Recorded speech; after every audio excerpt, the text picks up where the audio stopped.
thank John DeLemme for putting this together, and Christy DeLemme, his much better half. Actually, every time I talk to Christy, we call each other Christy Squared. I love my country. Amen. I'm proud of my country. I will protect my country. We don't hear that enough, do we? No. In fact, on Tuesday evening, the President of the United States said that America is systemically racist to the world. Ilhan Omar said that she wants to dismantle America's economy and political system. AOC said that the United States is not an advanced society and that the state of America, the state of affairs that America is in, is garbage. Lock her up.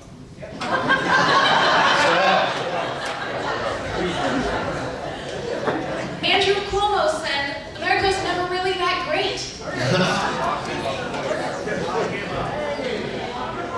Kamala Harris said that Americans are xenophobic and misogynistic. So we have to ask ourselves, how do these people who hate our country end up becoming the president, the vice president, governors, and members of Congress?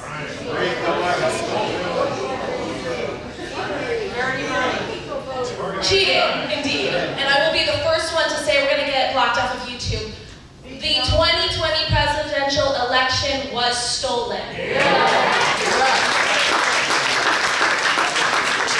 I digress. We're already kicked off of YouTube, right? And I'll talk a little bit more about that soon. But we just heard a fantastic presentation from my really good friend, Dominique Clemens. She is such a smart girl, and she is one of the people that doesn't hate this country, and she wants to see it get better and away from the grasp of these radical Democrats who hate this country. So I'm going to expand a little bit on the concept of how radicalized our young people have become. According to Pew Research, 84% of 18 to 25-year-olds are radical leftists. Yes, I am. That was a study by Pew Research in 2018. The radical left, the mainstream media, some complacent and sometimes complicit Republicans, and social media platforms, and then the K-12 and college and university system all work together in tandem to ensure that our younger voting generation and the general public became further and further left. This radicalization was intentional to spread propaganda that people put on blinders, especially our young voters. So they were no longer aware of the lies and the cheating that occurred in 2020 and every other malfeasance that has occurred since through Democrat leadership. I know that this indoctrination is happening because I lived it. When I was 21 years old in 2016, I attended a law school for my first year, Florida International University. I didn't know that because I was conservative, I would be targeted and have to face socialist propaganda every day from my professors.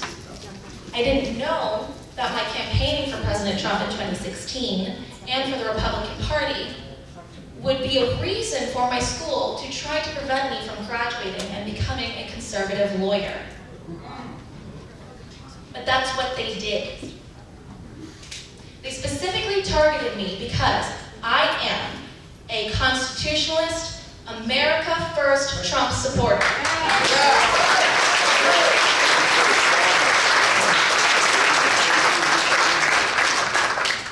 But I did not let them beat me.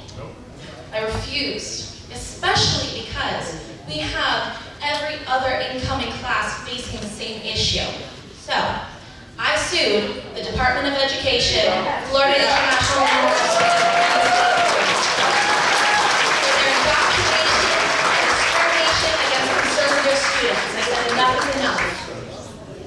I did that because I love my country. I'm proud of my country, and I will protect my country.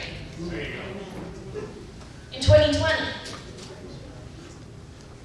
us patriots were begging for our right to vote, our constitutional right to vote, be protected with a fair investigation into voter fraud. But the radical left and the complacent and sometimes complicit Republicans blocked every attempt and ensured that a fair investigation was impossible. The media, every time there's mention of voter fraud, what do they say? They called it unverified. They called it disinformation. Social media removed all content regarding voter fraud by referring to it as deceptive, as spam. They put us in Facebook jail. How many of you have been in Facebook jail? They deleted our Twitter accounts, including President Trump's, while he was still president of the United States. In fact, I had a YouTube video, I had a couple YouTube videos removed, but one of them was with Dr. Linda Lee Tarver, who is an elections integrity expert. You may have seen her in Michigan. She testified and gave a sworn statement about the voter fraud that occurred in Michigan. She's a very good friend of mine, and she's an absolute expert on this topic. We did a video together in which YouTube removed it, and what do they call it?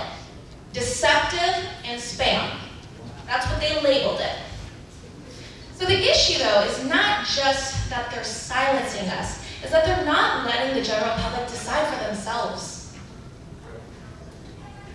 We have to take a stand, because every time that we get silenced, if we allow it, or if we just say, fine, we'll have to go somewhere else, we'll have to, find another way, every time we allow that, then they will usurp that next platform that we use. So I did not let YouTube beat me.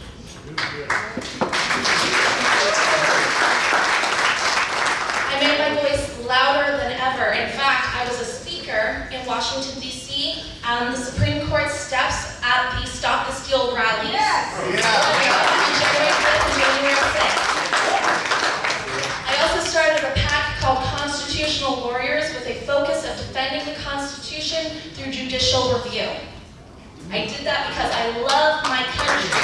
I'm proud of my country. I will protect my country. But the problem, like I keep saying, is not just the radical Democrats. It is Republicans who are complacent and sometimes complicit.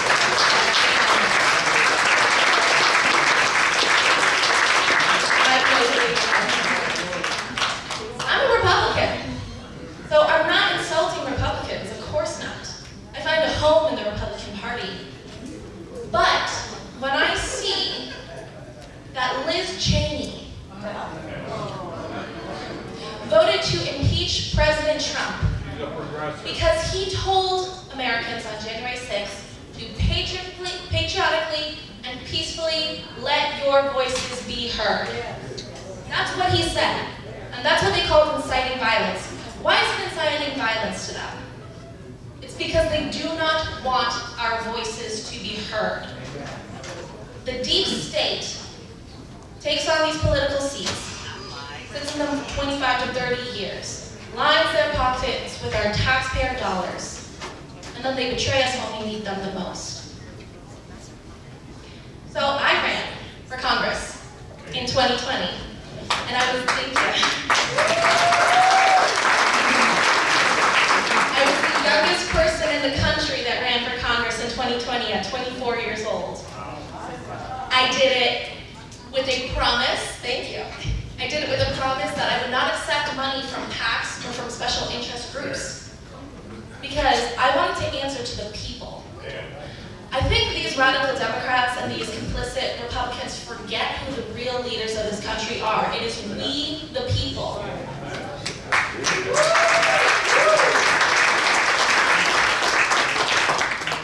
And I ran with the words of Benjamin Franklin. Those who would give up essential liberties to purchase a little temporary safety deserve neither liberty nor safety.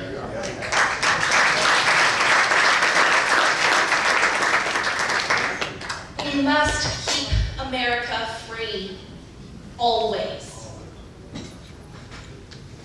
We have to do that with God in our hearts, with the Constitution, this little Constitution in our minds, and with family that has our backs. Actually, my friend General Flynn taught me that.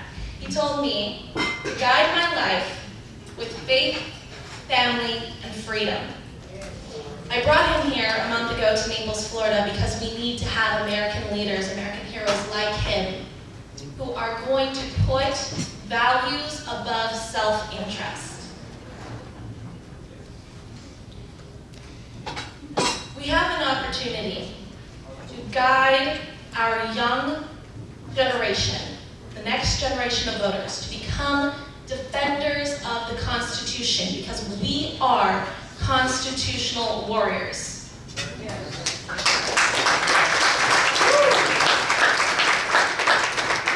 But it's not always easy. It's not always easy to be conservative. It's not always easy to be a constitutional warrior. In fact, I'll tell you a little anecdote about that General Flynn event. It was going to occur here in Naples. The venue canceled on us last minute because we were receiving a lot of attacks and harassment. The venue thought that General Flynn and my conservative rhetoric was too controversial. Now I expect that from the radical left. But would you guess it, that the venue manager was a Republican? So it goes to show that despite that, we had 120 constitutional warriors come anyway. And we supported one another, we united. Because patriots do not buckle. They're like you guys. You guys are constitutional warriors who do not buckle. So I'm going to applaud you.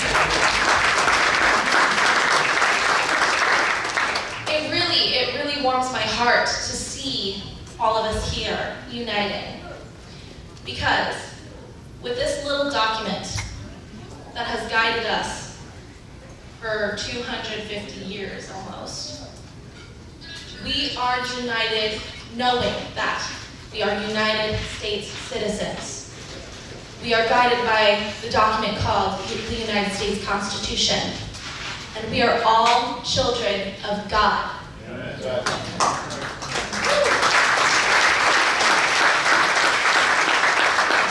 So let that be my prayer for you all today, that you strengthen your resolve as patriots standing here, leading this great nation to keep America free always. That you always put faith, family, and freedom first. And to love your country, to be proud of your country, and to protect your country. Can you guys say that with me? I love my country. I'm proud of my country. I will protect my country. God bless you guys. Thank you.